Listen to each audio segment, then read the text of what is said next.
One of the things that I thought about as we came to conclude this series today is that so often we are waiting on people to affirm us in pursuit of our purpose. But God said today, I want you to know I believe in you. Everything I placed in you from the time of your birth, I intend to see manifest. Hebrews tells us this. He says, for I am the author and the finisher of your faith. Interesting to me that he doesn't just tell us that he starts something in us, but I always finish it. And I think some of us have been frustrated because we've said, God, I feel like this got going, but it didn't complete. God said, I am still finishing a work in you. And today I want to briefly, because I feel like the Lord, I'm not going to compete with the Spirit of God, but I do believe, and I want to share just briefly about our journey to the promised land that God has for each one of us. If you would, grab your Bibles with me and go to the book of Exodus.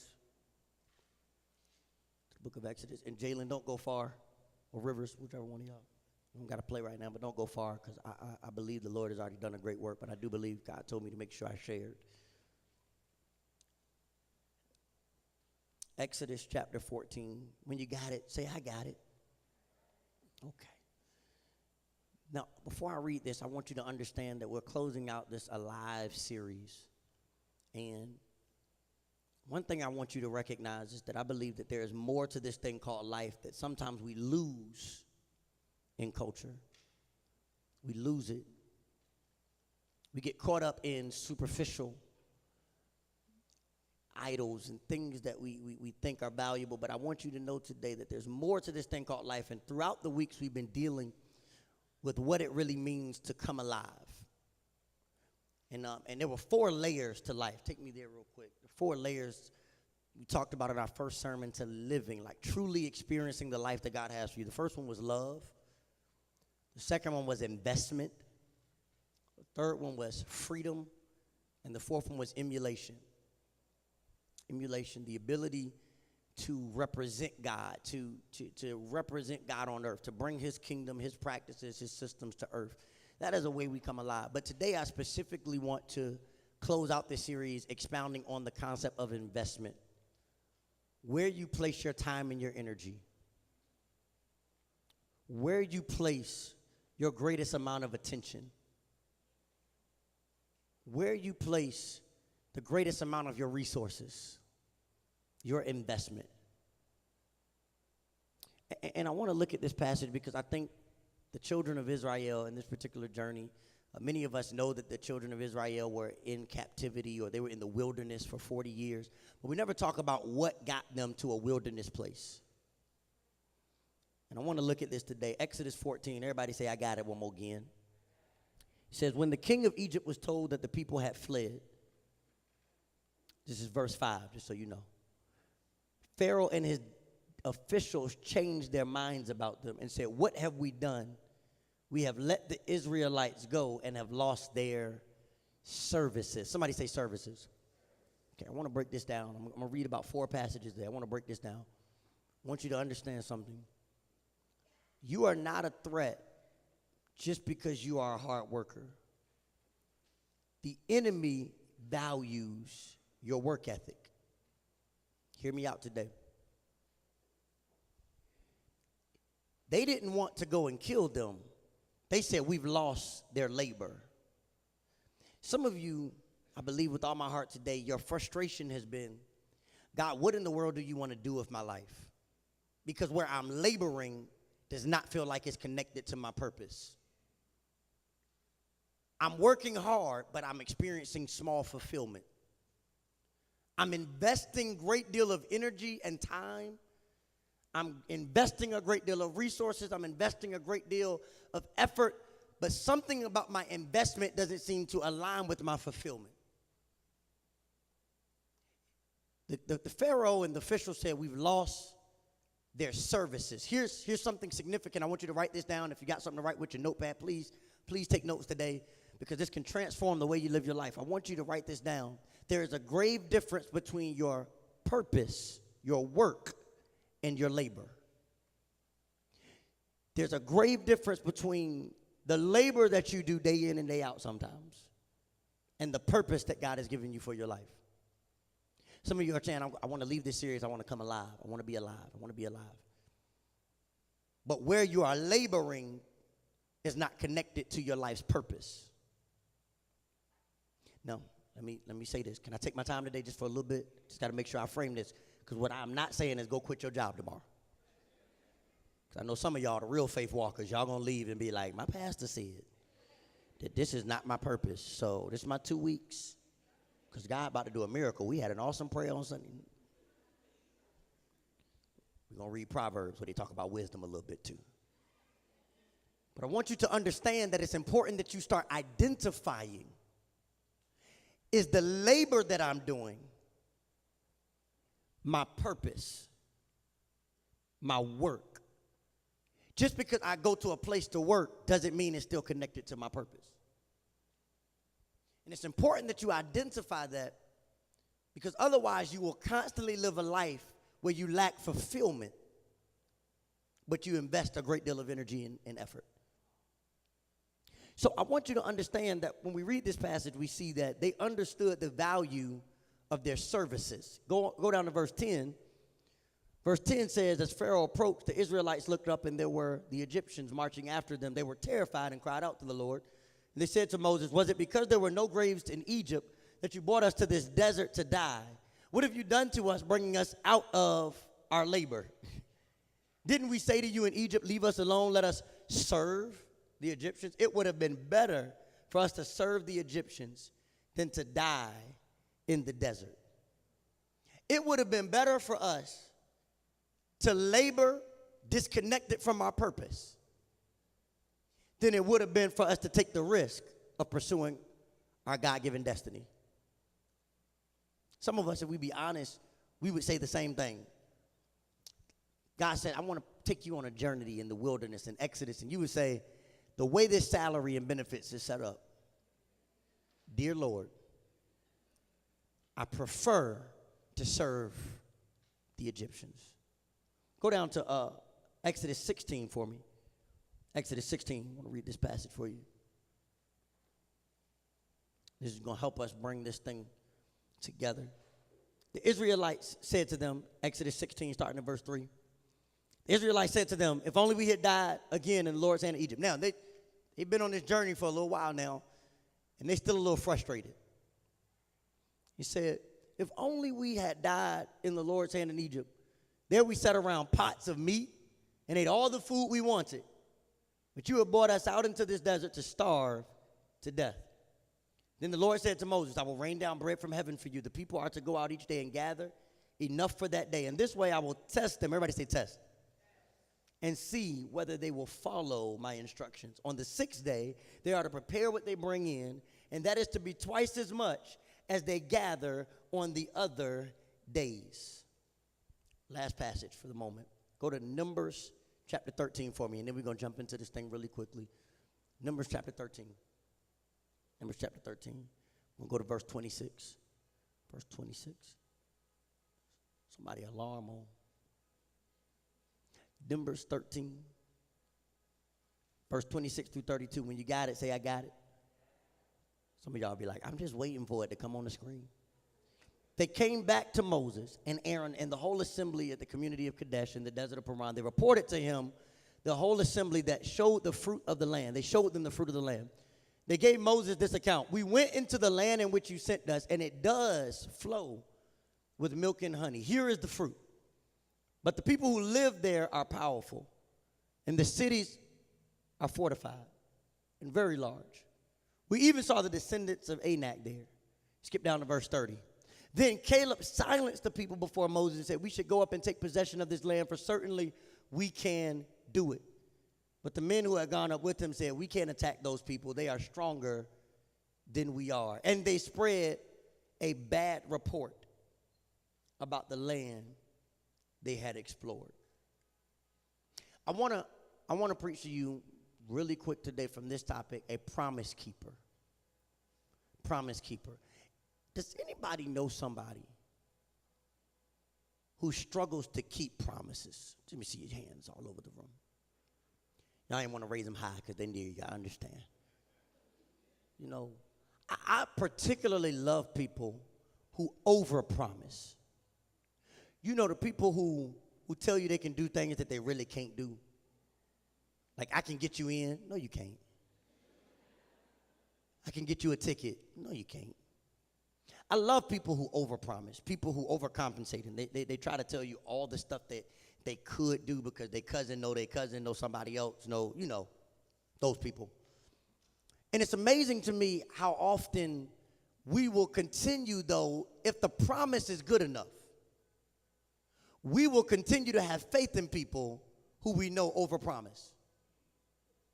We will continue to have faith in people we know never seem to back up the magnitude of what they said they could do. And so here it is. Many times, if we be honest, we struggle with our faith in God for the very same reason. Because it seems as if sometimes the promises that we've heard aren't manifesting at the level he told us they could happen at. I want to suggest today that the reason many of us can struggle with walking into our promised land, it sounds ideal for us to, everybody has this promised land, this place that God wants you to get to where your destiny will be fulfilled, this place where you truly come alive, this place where you truly get to a specific location where everything is just going to work out and come together the way you planned it and the way you partitioned it. And there are several things in our society that make us feel this way. One of the quotes is this. I love it. It's by Howard Thurman. He says this. He says, don't ask yourself what the world needs. Ask yourself what makes you come alive. And go do that. Because what the world needs is people who have come alive. I love this quote. It's one of my favorite quotes. J.L. is one of my favorite quotes. It reminds me that I need to find what really makes me passionate, what really makes me come to life. I love it. There's another quote. You know, you might be familiar with this one. You have not because you ask not. Anybody, grandmama told them that before? James 4:3. Now, we neglect to mention that when this scripture is written and when it is stated, that the context of it is that you have not because you ask not, because you'll mismanage what I give you because you have ill intentions. But, you know, we love hot spots in Scripture, so we just quote part of it. You know how we do. You have not because you ask not. And then I love this last one, too. For all my athletes, you might have seen this one floating around for the last few years. Hard work beats talent when talent doesn't work hard. All of these quotes are wonderful. All of these scriptures, all of these phrases. But they inherently imply that work ethic alone will get me to my promise.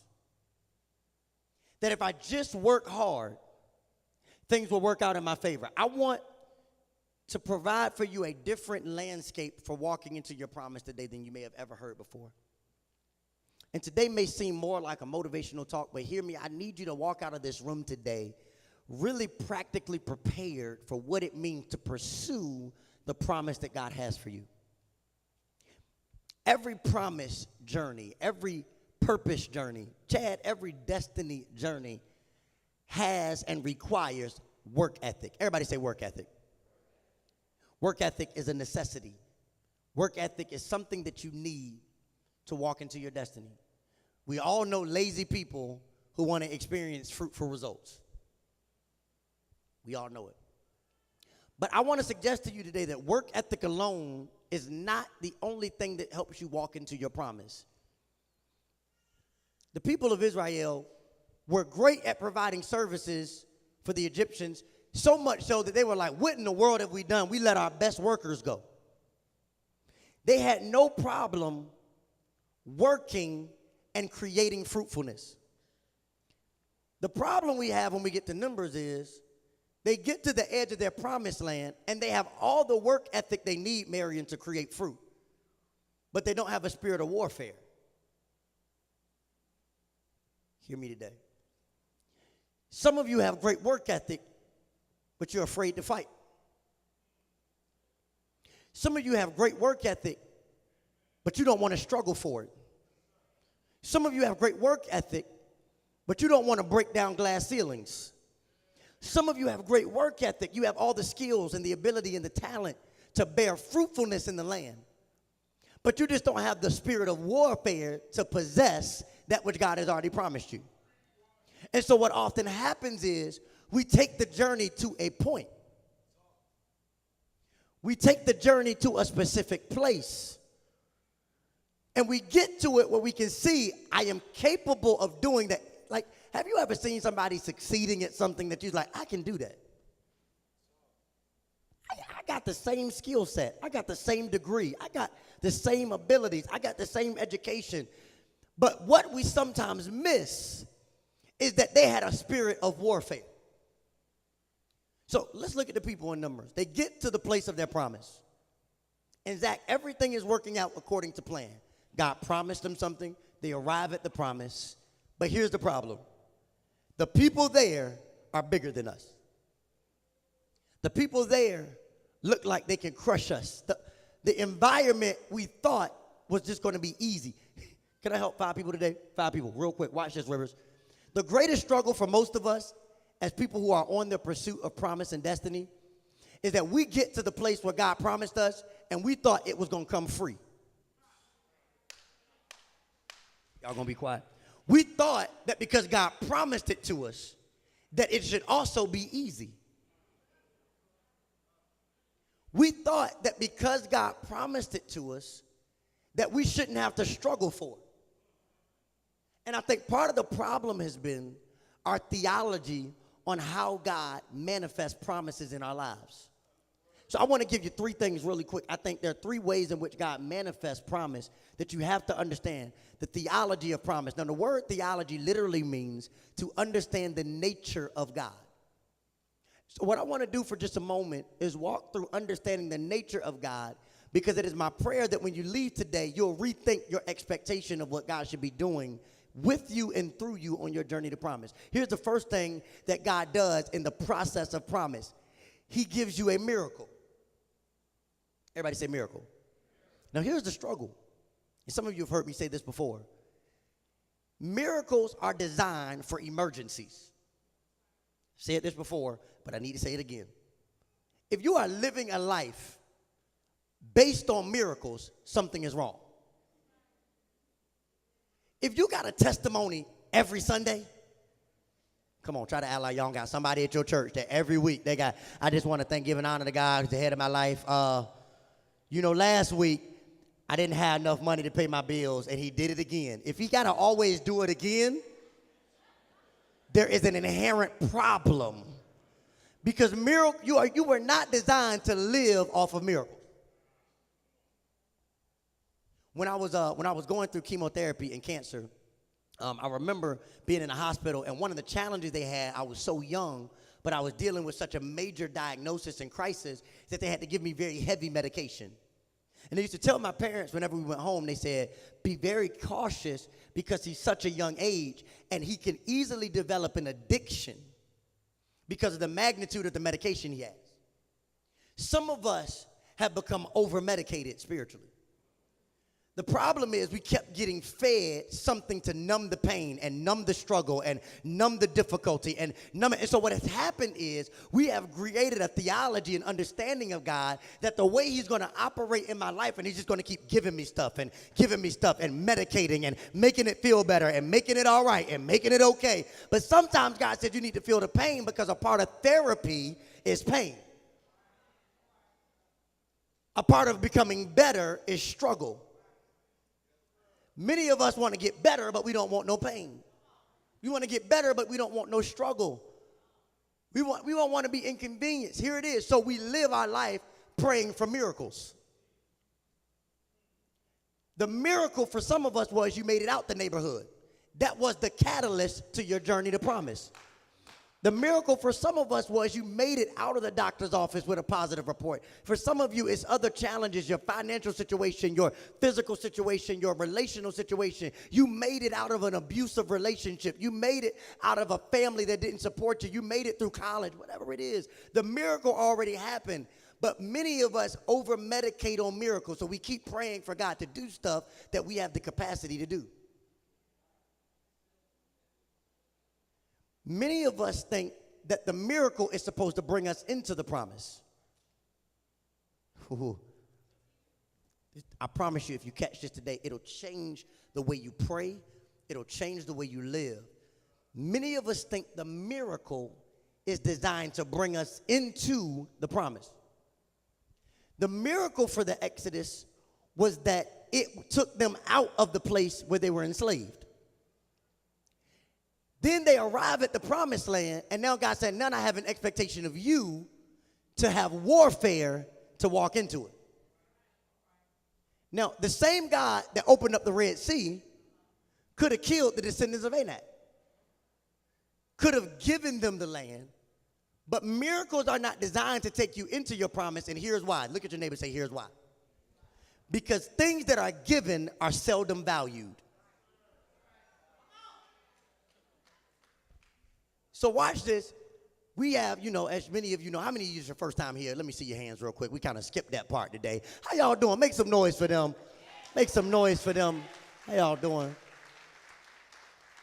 Y'all came on a crazy Sunday. Don't judge us now. We love Jesus. That's all it is. We just love God. Watch this. It's amazing, y'all. I have 2 small children, and we are getting to the place now where we have to make Madison earn things. She experienced a season of her life where we gave her everything. Now we're getting to a place, watch this, Stu, where if we just give her stuff, she won't value it.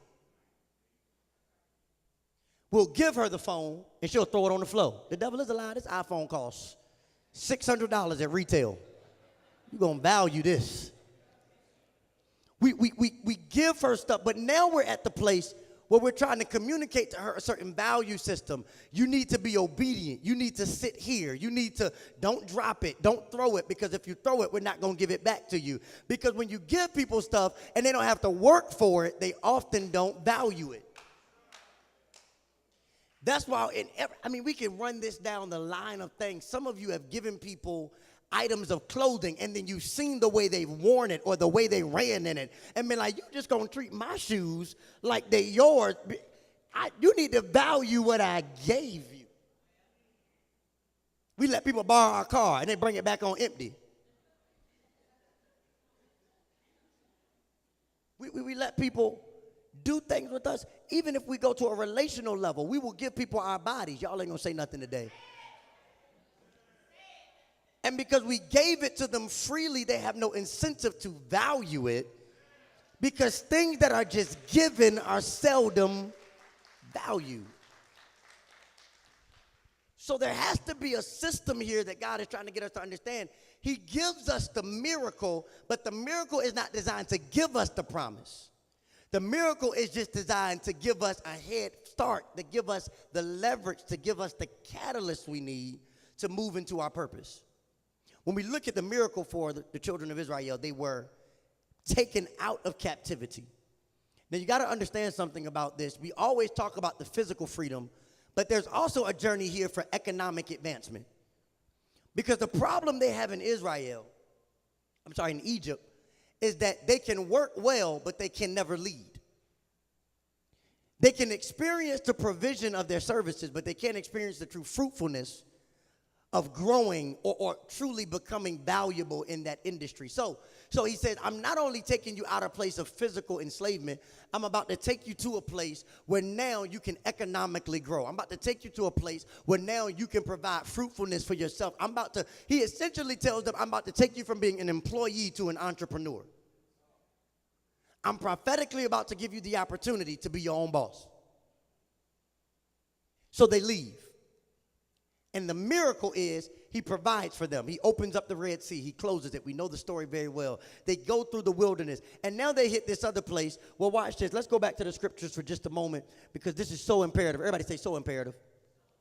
I want to read for you Numbers 13. We already read that. By lie, 14. 14 verses 1 says this: that night all the members of the community raised their voices and wept aloud. All of Israelites grumbled against Moses and Aaron and the whole assembly, and they said to them, if only we had died in Egypt. They keep saying this over and over again. Take me back to the place where I'm just a worker. Right? If only we had died there, or in this wilderness? Why is the Lord bringing us to this land, this promiseful place, only to let us fall by the sword? Our wives and children will be taken as plunder. Wouldn't it be better for us to go back to Egypt? We should choose a leader and go back to the place of our enslavement. The greatest danger on your journey to your promise is that it will often look like you have less than you had before. It will often seem as if you are losing more than you're gaining when you hit the wilderness. But here's the second thing that God, you have to understand the nature of God. God doesn't just provide you with the miracle. His then expectation is management. Everybody say management. When we read the other Numbers passage, look at what happens, y'all. He tells them, he says, I'm going to send down manna from heaven every day. And then in this way, I'm going to test them. Everybody remember that? And they should take up twice as much on the sixth day. He tells them basically, I provided the miracle. Now I want you to manage it. The struggle with many of us is we want God to do the miracle, but we don't want to do the management. I knew I wasn't going to get a lot of amens today when I showed up to church. It was cool. God made me real secure today, so it's all good. The struggle is we want the miracle to take us the entire way. But we don't want to rely on the management to maintain the miracle. So look at what he says. He said, I'll continue to provide the miracle, but your ability to walk into your promise will be directly connected to your ability to manage it. That's why some of us say, God, why aren't you doing anything? He said, because I can't take you out of a wilderness place till you understand management. Because if you don't understand management, you'll never understand leadership. If you don't understand management, you'll never understand really being in business for yourself. If you don't understand management, if you don't understand being faithful to something even when it doesn't provide fruit for you. If you don't understand being faithful to people even when they're inconvenient to deal with. If you don't understand being faithful to a journey even when nobody's celebrating you. If you don't understand being faithful to something even when it doesn't seem like you're moving in the right direction, I can never give you a business. I can never give you a title. I can never give you an opportunity because you'll get there and struggle with the ability to manage it. Management is a prerequisite to walking into the promise. Most of us want God to give us the land with no management skills. So we walk into the promise, Chad, and we jack everything up. Some of us have been praying for the relationship, but we can't manage our emotions yet. God, send me the right woman, but you can't got the right attitude. Give me the business, manage your finances. Give me the opportunity, manage your integrity. Because if I put you on the platform and you can't manage your integrity, then all you're going to do is destroy the promise that I gave you. We're saying, God, I'm ready to come alive. Take me to the place of promise. God said, but can you manage the miracle? So look at what happens in Exodus. They get out of there. He says, hey, the miracle is the starting point, not the ending point. They receive the miracle. They begin the journey only to see now. God said, now here's how I'm going to test them. Manage the miracle. I'm going to continue to provide, but you got to manage the miracle. One last passage for you. Here's how many of us get stuck. Everybody go with me to Numbers chapter 11. Numbers chapter 11. Last passage, I promise you. We're going to bring this thing home. Numbers chapter 11. And I'm reading this one from the New Living Translation. From the New Living Translation.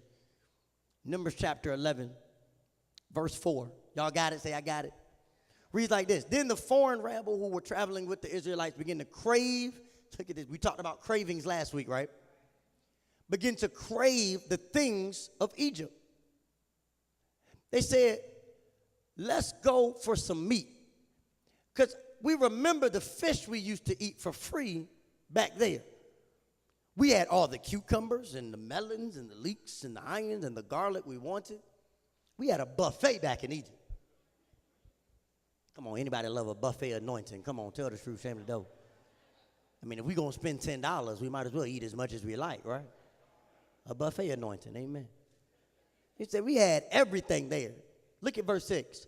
But now our appetites are gone because all we ever see is this manna The most dangerous place on your journey to your miracle, to your promise, watch this, is when the miracle becomes boring to you. When the miracle becomes something you no longer value. See, here's the struggle for many of us. We know what God has done. It's just that we start living life so fast that we devalue the miracle. Some of us, if we be honest in this moment, we forgot. We got to really sit down and think about the fact, I forgot I was in that car accident and he brought me out. I forgot that somebody didn't make it out of that club that night. I forgot that I should have had the disease. I forgot that something happened. Some of us, if we be honest, we sometimes live life so fast that we say, I forgot that they told me I was going to die. I forgot that I had an illness when I was born. I forgot that they dropped me too many times. I forgot that somebody got shot in my neighborhood the same day I got off the bus. And what happens is we start devaluing the miracle that is us. They got to a place where they said, the miracle ain't even all that special. You know, all we got is the miracle. All we got is the manna. All we got is food that came out of nowhere. Can we just make this thing plain? I mean, the food just came from heaven. I mean, okay, wow. Wow. Can you do something else? Poof. Can you bring Outback next time? They was mad. They were over the miracle. How many of us, if we be honest in this room today, we no longer value the miracle of our past? We no longer value the miracle of our story. Some of us, even as we think in this moment, say, man, how did I forget about that?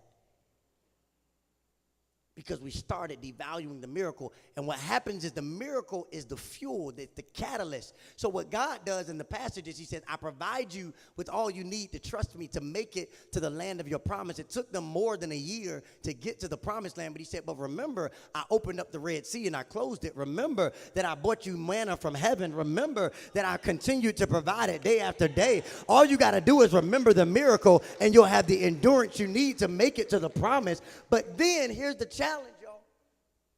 So now as a devalue system, they stop managing the miracle. They stop paying attention to the details. Management is essential to understanding the journey. So look at this, theology. So understanding the nature of God, and then God provides the miracle with the expectation that we'll manage it. Now, here's the problem they found that got them in the wilderness for 40 years. Then they arrive at the promise, but their mentality, hear this, does not match the level of miracle they've experienced. Okay, let me take my time. I hurt my leg this morning, y'all, so I'm going to just sit down right here. Is that all right with y'all? They get to the promised land and somehow forget that they've already conquered an army that was bigger than them. That God literally swallowed up Pharaoh and all of his officials in the Red Sea. This is why management of the miracle and maintaining a value system of the miracle in your life is important. Because if every part of your journey you start forgetting the miracle, you will get to the place of promise and then be scared because you would forget what God is capable of.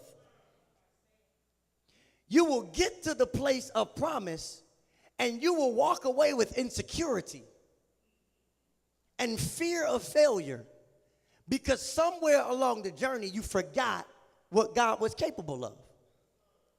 I was telling people the other day, I remember my friends in high school, we were a good basketball team. Everybody say good basketball team. Some of them, a couple of them in the league now, good basketball team. We were a good basketball team. I really wasn't a part of the good part, but I was on the team. And I remember very vividly us walking into Maury High School.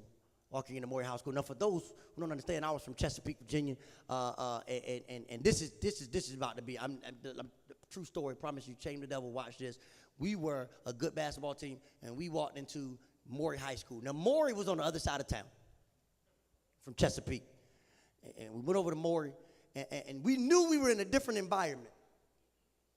Because when we walked in, there were guys getting their hair braided in the stands. Come on, some of y'all were the hair braiders. Come on, don't tell the truth, shame the devil. He got one afro on this side. It's still the crinky part. You know what I'm talking about? He getting his hair done. He getting his hair fresh for the game in the middle of the stands. I said, what in the world? Now, our coach made us, Chesapeake stuff, made us wear suits to away games. So we walk in with a suit on. They in the stands getting their hair braided, zigzags and whatnot. Come on and braid my hair. Come on. Don't try to act like y'all know Mario joint. That was a good song, too. Guys try to act like you won't rock into it. You be like, back in my... Stand still, dog. Stand still. Don't rock too hard. So here it is. We walk in. We ready to go because our record was good at the time. For those who know Cam Chancellor, he now plays safety for the Seahawks. Anybody know Cam Chancellor? Anybody know that football player? Fans? He played on this team. He's a man amongst boys. One of many. At the end of the first half, my coaches said more cuss words than scriptures.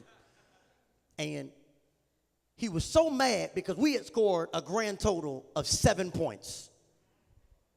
And only got the ball past half court 6 times. They pressed us from the time the game started. They were faster. They were bigger. They were stronger. And they had braided hair, which was extra intimidation. And I recall very vividly getting into the locker room, and our coach said to us in halftime, this pep talk didn't work, by the way. We lost horribly. But his message still rings to me today. He said, you're losing because you were afraid before the game started. In warm-ups, they were dunking. We were still trying to slap backboard.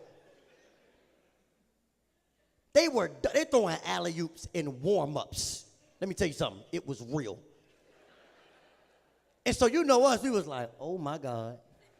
This is about to be ridiculous. I can't check him. And you know you are afraid when your coach tells you to check somebody on the other team and you try to rationalize to him why that's not a good decision. He said, Vernon, I want you to check. Him? 32. I'm just making sure you said 32. Because you know he plays forward for the Sixers. Got to. We were afraid before the game started, y'all.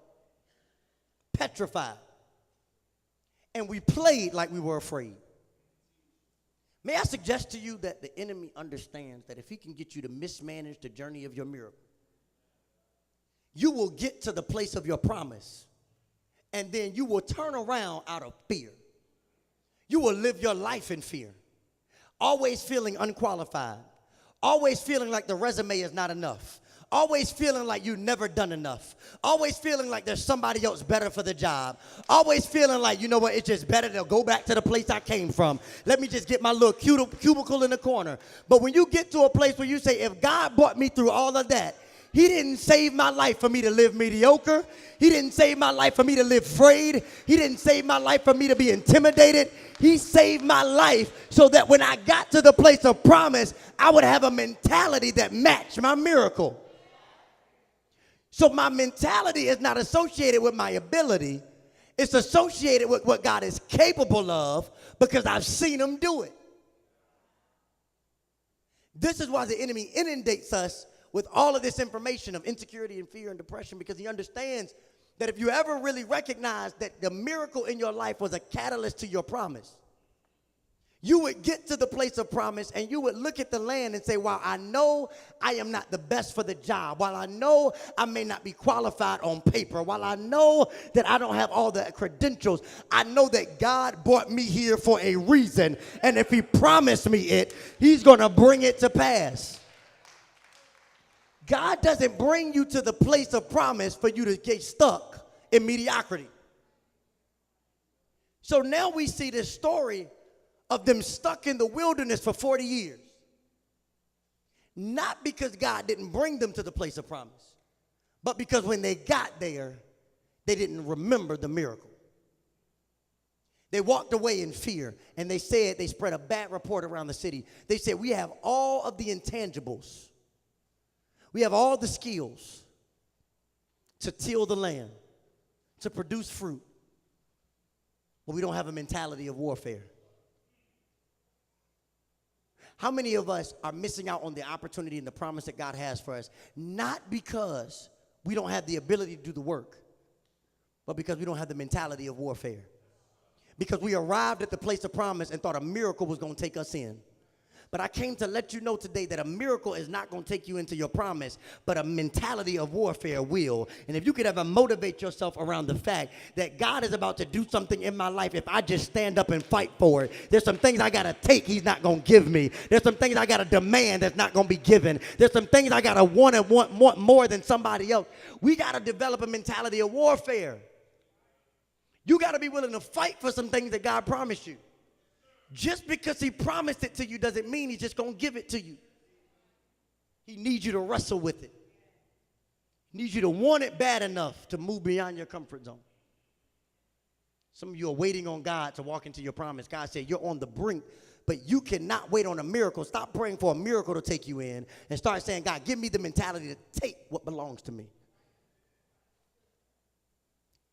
Some things you got to take.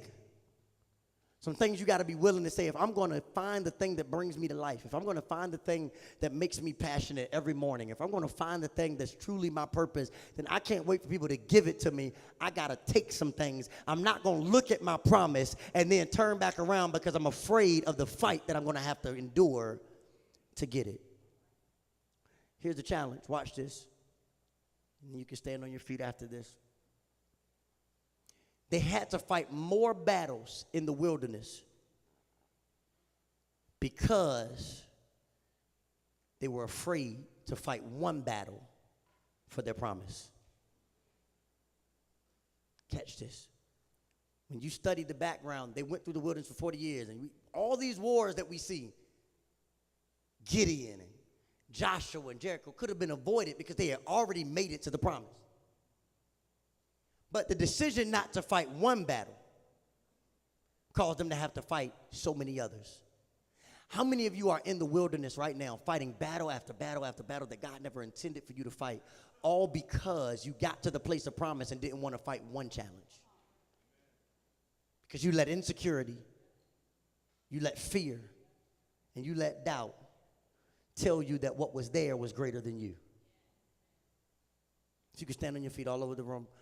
As we close this series out, I believe with all